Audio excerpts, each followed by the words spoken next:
bombastic side-eye, criminal offensive side-eye.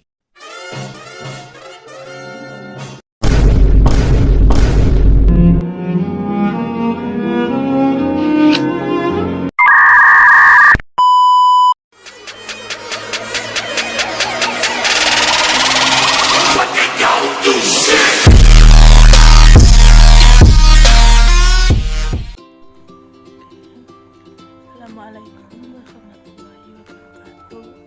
Perkenalkan, nama saya Artika Putri Nirmalasari, NIM 23550028. Hari ini saya akan membawakan presentasi dengan judul Depth Research.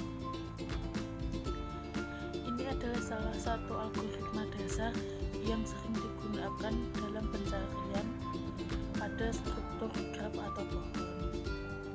Kita akan bahas bagaimana cara kerjanya, implementasinya, dan juga contoh penerapan dalam dunia nyata.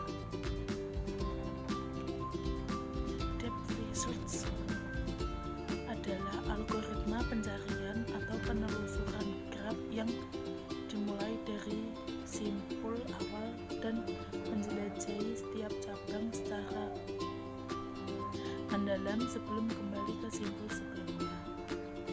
DVS bekerja dengan cara menyelam ke dalam satu jalur hingga tidak ada simpul yang tersisa. Kemudian mundur untuk mencari simpul yang belum dikunjungi di jalur lain. Algoritma ini menggunakan struktur data tumpukan baik secara eksplisit maupun melalui mekanisme rekursi. DVS cocok untuk pencarian di mana memori harus dihemat, maka tidak memerlukan penyimpanan simpul sebanyak BVS. Tetapi DVS tidak selalu menjamin solusi yang optimal, terutama jika graf yang dieksplorasi sangat besar atau mengandung siklus.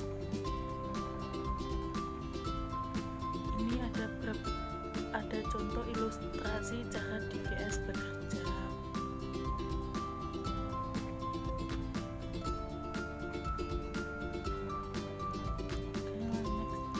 Bagaimana DVS menyimpan data? DVS butuh cara untuk menyimpan jalur yang belum selesai.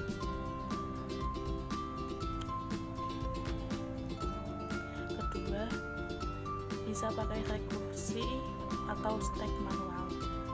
Contoh stack saat DVS berjalan: 1. Mulai dari A, 2. Mulai ke B, ketiga mulai ke D, keempat D mentok balik ke B, dan yang terakhir masuk ke E dan seterusnya. Contoh kasus nyata. Langkah-langkah DVS. Bayangkan kita memiliki sistem navigasi dalam sebuah game petualangan yang memiliki peta berbentuk labirin. Pemain ini ingin mencari jalan dari pintu masuk menuju harta karun. Sistem harus bisa menelusuri jalan-jalan yang mungkin hingga menemukan tujuan. Implementasi DVS dengan rekursi. 1. Depth DVS rekursive. 2. If not in visited. 3. Print. 4. Visited .id. 5. For neighbor in grep. 6 atau yang terakhir DVS rekursif. DVS dari node A. 2. Visited set. Ketiga, DVS rekursif. Apa sih perbedaan DVS dan BVS? DVS masuk ke dalam dulu sebelum nyari yang lain. Pembuka gunakan stack atau rekursi. Kedua, BVS. BVS menjelajahi semua tetangga dulu sebelum masuk ke sebelum masuk lebih dalam. Buka gunakan view. Yang terakhir, DVS cocok untuk menelusuri labirin. BWS lebih baik untuk jalur pendek. Di sini ada contoh gambar BVS dan DVS.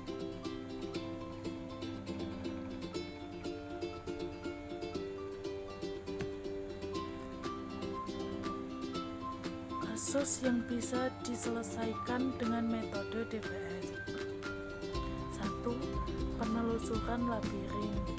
DVS bisa digunakan untuk mencari jalan keluar dari maze. Kedua, pencarian jalur game. AI di game sering pakai DVS buat navigasi. Ketiga, analisis jaringan. DVS bisa digunakan untuk mengecek koneksi antar komputer. Keempat atau yang terakhir, penyusunan jadwal. DVS digunakan dalam topological sorting untuk menjadwalkan tugas. Ini ada maze problem. Diberikan sebuah labirin, temukan lintasan dari titik awal sampai titik akhir.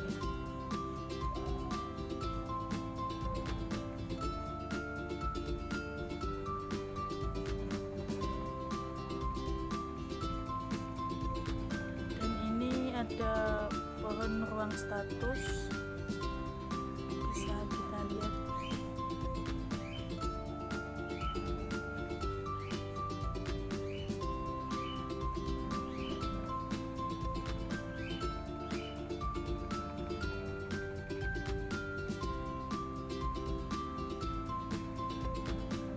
Next, garis besar algoritma DVS.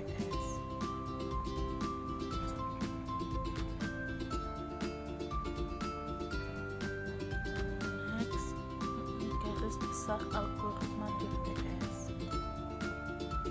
Contoh, will belum sampai pada tujuan itu. If terdapat arah yang benar demikian sehingga kita belum pernah berpindah ke sel pada arah tersebut, dan pindah satu langkah ke arah tersebut, else backtrack langkah sampai terdapat arah seperti yang disebutkan di atas. And if dan and will. Why rekursi is an solution.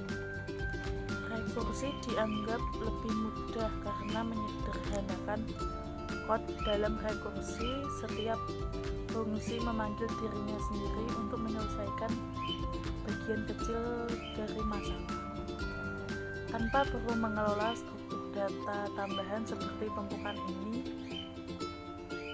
sangat cocok untuk masalah yang memiliki pola berulang seperti pohon atau graf, sehingga kode menjadi lebih ringkas dan mudah dipahami. Contoh pohon DVS.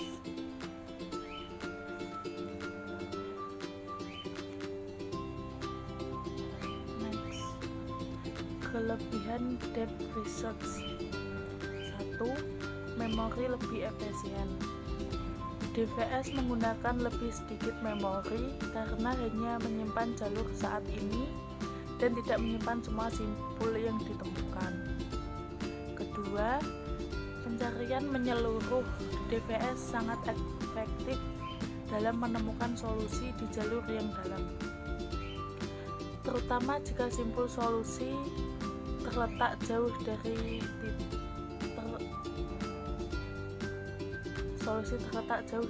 simpul awal.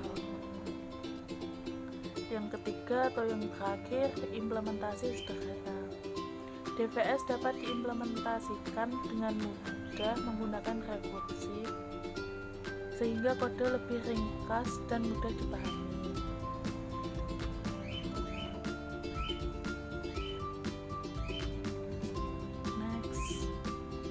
Kekurangan depth research atau DVS. 1. Tidak selalu menemukan solusi optimal. DVS bisa terjebak dalam jalur yang sangat dalam tanpa menemukan solusi terbaik jika ada jalur yang lebih pendek. Kedua, resiko terjebak dalam siklus. Jika graf memiliki siklus yang tidak mekanisme untuk melacak simpul yang sudah dikunjungi, DVS bisa terus berputar dalam satu siklus tanpa henti. Yang ketiga atau yang terakhir, efisiensi waktu buruk pada graf besar. Pada graf dengan banyak simpul, DVS bisa memakan banyak waktu lama jika solusi terletak di jalur yang tidak dieksplorasi terlebih dahulu. Next, ini ada referensi jurnal implementasi algoritma Depth Research dan Breadth Research pada dokumen akreditasi.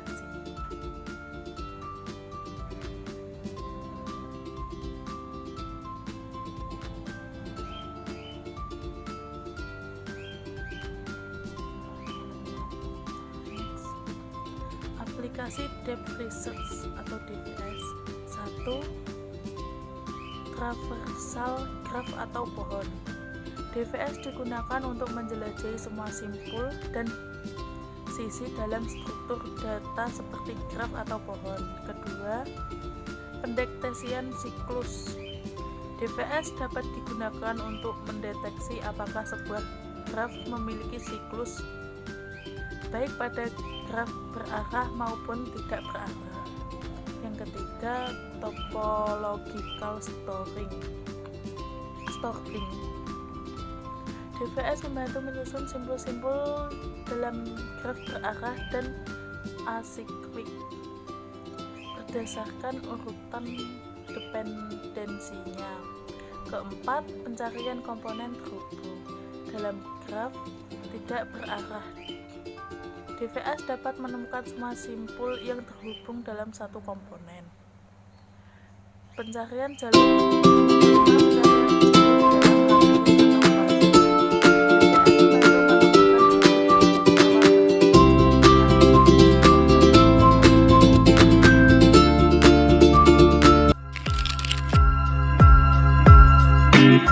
Thank you.